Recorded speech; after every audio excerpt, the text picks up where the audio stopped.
Salvete Spectatores, it's Masopust. Welcome back to Pillars of Eternity. Now we are still in Gilded Vale. We're just about to...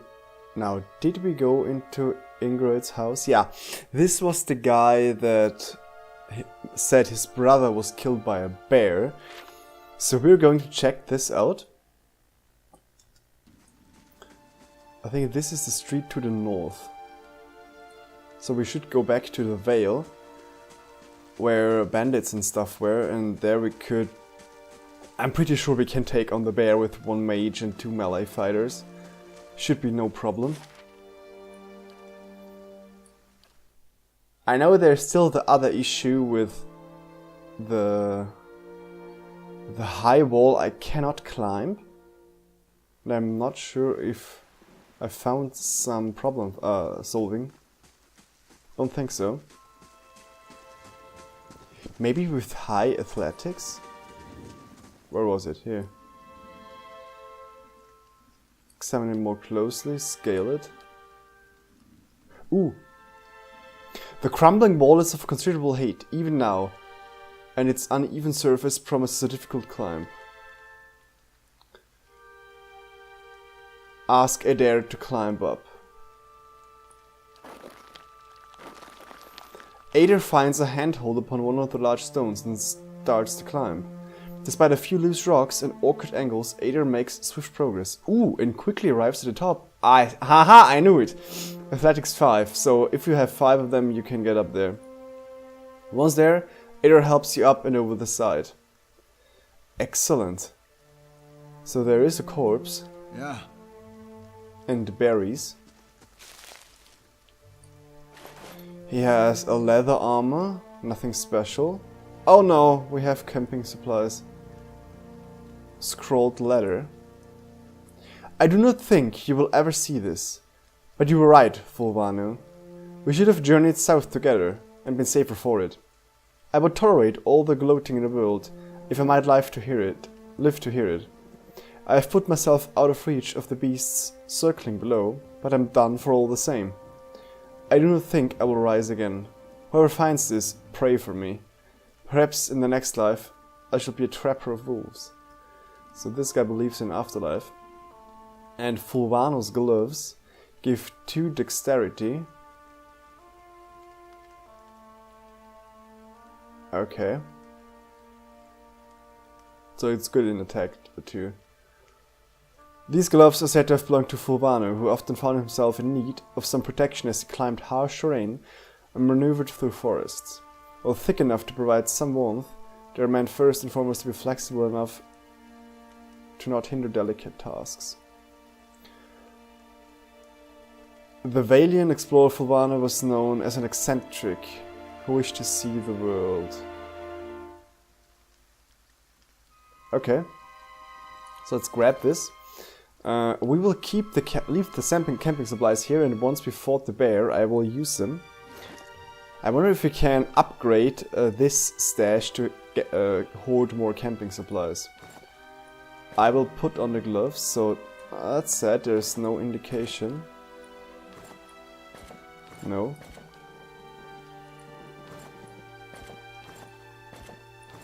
Nah, I don't think the gloves do anything. Physically, that is. Huh? There is something else there. Blood moss. Right. And can we get down there again? From the edge of the wall you can see an old cobblestone road turning south and the patchy trees of the railwood. So I don't think we can do anything else over here. So let's just get down. You swing yourself over the side and pick your way back down to the ground level. I mean, that's not too high, there is. But, okay, let's check the map. Sorip Camp, Bear Cave. So let's go to the Bear Cave. Bandit Camp. This is a very small area, but I remember that I was pretty afraid actually. So let's enter the bear cave and kill the bear, and then maybe talk again to this guy. Alright. I like that there's always a picture of the area you are entering. So let's pick the crossbow and sneak forward. Keeping an eye out. Okay, he's in range. Yeah. He's not yet. Oh crap. That was dangerous. So the bear apparently doesn't really get it. Yes? Let's go. Nice, I really damaged the bear right there. Get the Grimoire Slam in there. You get a knockdown on this bear. And you knock down on this one. Aye. You disengage. Get an Arcane Assault. Okay, this bear is down. Holy crap. This slam was bad there. My stamina is nearly completely gone. Okay. Now you can see how OP we are all of a sudden.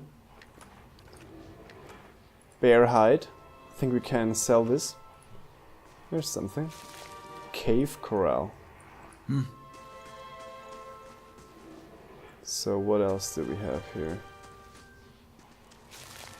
Another cave corral. This is a fireplace, right? What's this? Mice crawl through eye sockets and over firmers. This could be a trap. Nope. Great sword. Interesting. So it's slow, interrupt. Nah, it's definitely worse than... Okay, this is green now. That's the first time it has turned green, so this must be better. Nah, it's definitely worse. Nah, the finer stock is much better. Yeah, we still take it. It's solid. So in the caves, nothing else. Let's talk to... There is again such a soul, so we will travel in the past again, I guess. I hear his dance. A figure drifts, suspended in the musty air of the cavern. Its form and features blur and twist in cascading ripples of incandescence. You feel its energy eddying about your limbs, filling them with a heavy chill. You reach out a hand for the spirit. In the moment of contact, you feel as if you have been struck a blow, head reeling as you tumble, helplessly, into waiting darkness. Light blooms at the edge of your vision. You feel the sun at your back and the weight of a bow in your hand. You know suddenly that you've come a long way from the vale, hunting deer. Now you're standing before a cavern, and the darkness extends far into its depths. Even so, your friend strides out before you, his red cloak flapping at his heels. You follow, heart hammering on your chest, as he leads you deeper into the cavern. There's a roar like thunder echoing around you. Fear seizes you, casts you stumbling back towards the exit, towards light and escape. You see a glint of steel, and there's a sudden, terrible flash of agony behind your knee. You scream, stumble, fall. Your thoughts are chaos, lanced through with pain. But in a moment of terrible clarity, you see your friend look back from the mouth of the cavern, his stagger daubed in crimson to match his cloak. And then there is a great, dark shape above you, and then there is more pain. The vision recedes, and you're thrown back into yourself, with seemingly resentful force. The corpse lies at your feet, the spectre lingers. The span of energy between you both, you feel a sense of questioning, of confusion, of anger.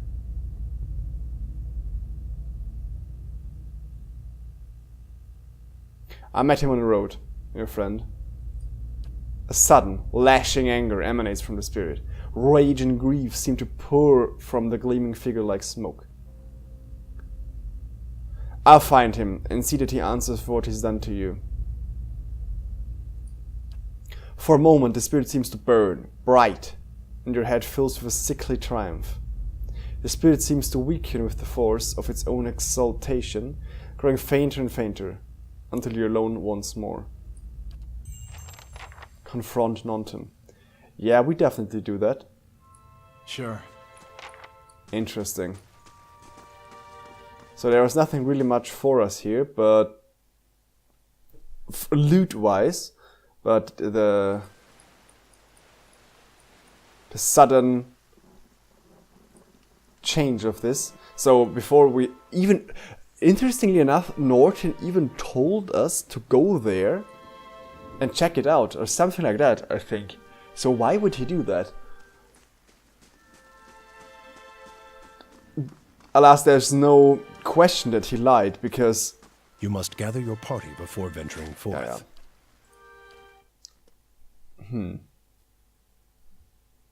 I really don't know. Why would he lead himself into a stupid position? I think it was here. Aloth's house, right? Yeah. Ingrids House. Aloth... Ofra? No, Aloth is my homie here. Ingrid. Okay, hopefully he's still there. Yeah, he is. Nonton. Let's talk to Nonton. Welcome. Hello again. I hope Gilblade has been kind to you. I know what really happened in that bear cave, Nonton. The color drains from Nonton's face. I don't know what you mean. I told you the truth of it. Are you accusing him of something? Ingrid looks to Nonton, touching his arm. If this is about the accident, we're both grieving Pearlie's loss. But it was the wild animal's doing. Nonton shakes his head minutely. You see tremble in his hands. What would make you suggest such a thing? Why did you do it? He was your friend. I had a vision in the cave. Resolve 14. Stop. I have no patience for cowards and liars. So I think it's always a good idea to do the special possibilities that you can do. Nonton flinches, but meets your gaze. After a moment, he sets his jaws and nods. Fine. I confess it. I did it. I saw to it he'd never leave that cave. His hands fall on his sword belt, and I do it again. Nonton, wait! Ingrid raises a hand. I don't know what you saw in that cave, but it isn't what you think. Pearlie. My husband. He was as much a beast as a bear. As that bear. What? I tried to leave the first time I suffered his temper, but he wouldn't have it. She looks away, expression pained. Nonton, we met, and I knew I'd found someone special, someone kind, who cared for me. Please, all what we want is to leave this place, to start somewhere else. She looks down at the satchels. We've some coin saved up, you could have it, if you'll only let us go. So I thought Nonton stabbed him in the knee, because then he would lie on the floor unable to move and the bears would attack him so Nonton could escape. But now we see Nonton clearly let him in the cave on purpose. This is horrible. So we can either take the coin, we can take this to the magistrate, we can attack them. I don't like that because it's basically self-justice or lynch justice.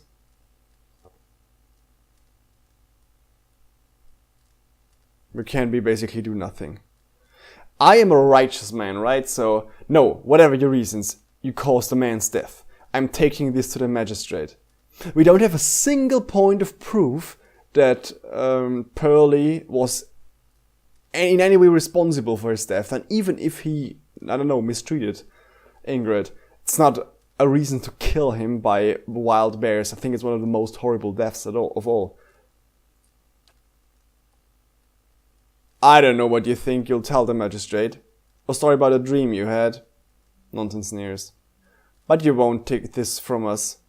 Not when we're so close. And not for that wretched Pearlie. Nonton draws his blade. Holy crap. So, you're really attacking me 2 on 3, are you crazy? This is a joke, right? Well, if you don't want to have it any other way, be my guest.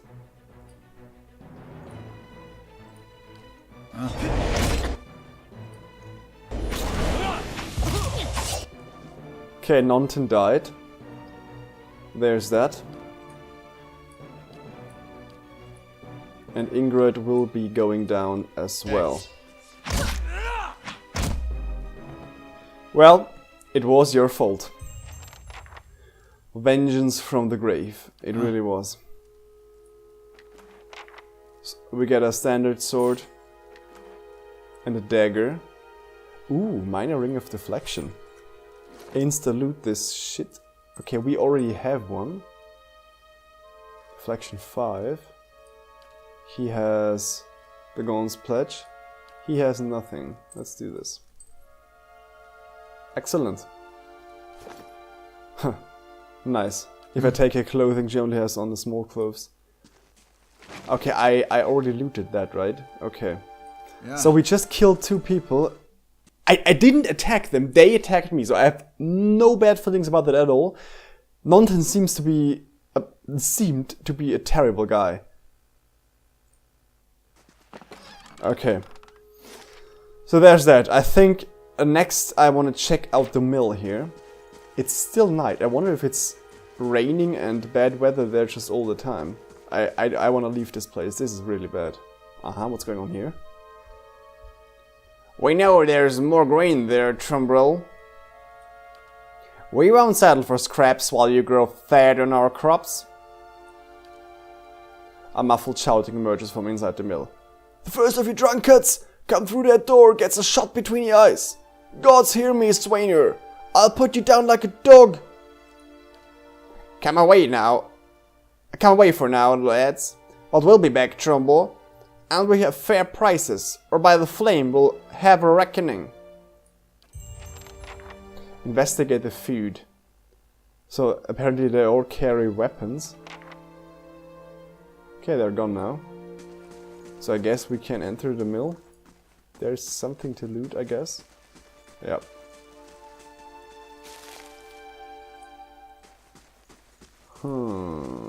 Let's check out the back here. Nothing. Okay, let's get in there and see what that fuss is all about. An elven man stands before you. He's relatively stocky build, suggesting a life of labor. His face is pale and drawn, and his eyes wide. Behind him, a younger man and woman exchange worried glances. The miller raises a club as you enter. It shakes violently in his grip. Get back, if you value your life! I don't like being threatened. Hold on, I'm not here to hurt anyone. Put that down before you get yourself hurt. Trumbull only raises his club higher. I mean it! I won't have Swainer and his lackeys threatening me in my own mill. Who's Swainer? My name's Masopust. I've only just arrived in Gilded Vale. Trumbull shakes his head. You picked a bad time to come visiting. Gilded Vale's had all its shine scraped off. Just a big dung heap now, and Swainer thinks he's king of it. They're all of them mad. What was all that ruckus outside? Trumbull shakes his head. Where to begin? Swainer's whipped them up into froth, going on about the grain stores, claims I've hidden away most of it. All I do with the grain is sell it. I can't crate it out of thin air, and I can't hand it out for free. I pay the farmers for the crops they bring in, and I sell what comes out of the mill. Most of it goes to the Black Hound, on the west side of the town, for ale, and Swainer and his lot sure don't mind that part. You take a look at the fields on the way into town, the crop's blighted, and most of what I'm getting from the farmers, Trumbull gestures to the stacks of containers, it's gone off, rotted through. I can't pay top prices for blighted wheat, and I've barely got enough good grain to go round. Swainer's howling after things he has no right to. Other questions? We could talk to Swainer. If you don't want those people here with torches, maybe you ought to stop lying to... What? Okay, so apparently he's not telling the truth. Because we have resolve of 14, we can see through him. Interesting, let's pick this option. Trouble blinks, taken aback. I'm not, look! It's no lie! The stores really are low, and with so little grain going around, I had to raise the prices for some people. Shit, I don't have the intellect. There are folks in this town that deserve far better than Swainer and his lot. People who have done more for Gilded Vale. If we had intellect 12, we could talk this further. What do you mean? He's apparently a farmer. What do you mean? Swainer, the rest. They've always been troublemakers. Loud, drunken fools. That woman with him. Her soul traces back to Dryden. That wretched brigand. And it shows. We have good people in this town. People still hanging on to what's left of it. They deserve a little more. That's all I'm saying. Swainer's people are farmers. They gathered that grain for you. They sure didn't mind losing that grain when it was going into the drinks at the inn. They don't make like kind labours when they insult my son, go stumbling drunk through my own crops. You think they're the only ones that need to eat? Now the crops are sick, and the wind's too weak to get the windmill turning. Our village children are born as empty shells. That's not my doing. This place is cursed. And Swainers and the others haven't done a thing to help the rest of us through the lean season. Maybe I ought to have a talk with Swainer then. The miller all but zags with relief. I'd be grateful if you did. He won't listen to me anymore, but maybe you'll have better luck. Tell him we're all having a hard time of it, and we'll all have to make some sacrifices. Well, we'll be in your debt for it, if you can convince him. I wonder if we had 12 intellect. Is he lying? I'm not sure. It sure looks like it. Okay, we could steal. I don't want to steal.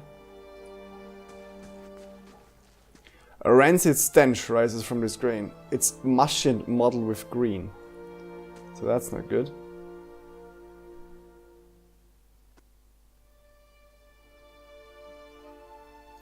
I wonder where this guy is. Could go to the Blackhammer Smithy. That's actually the last building, so to say, inside this town. There are some smaller ones. Okay, this is all for today. I thank you all for watching. We will be back in the next episode with the feud between the Elven Mill and the peasants. See you soon.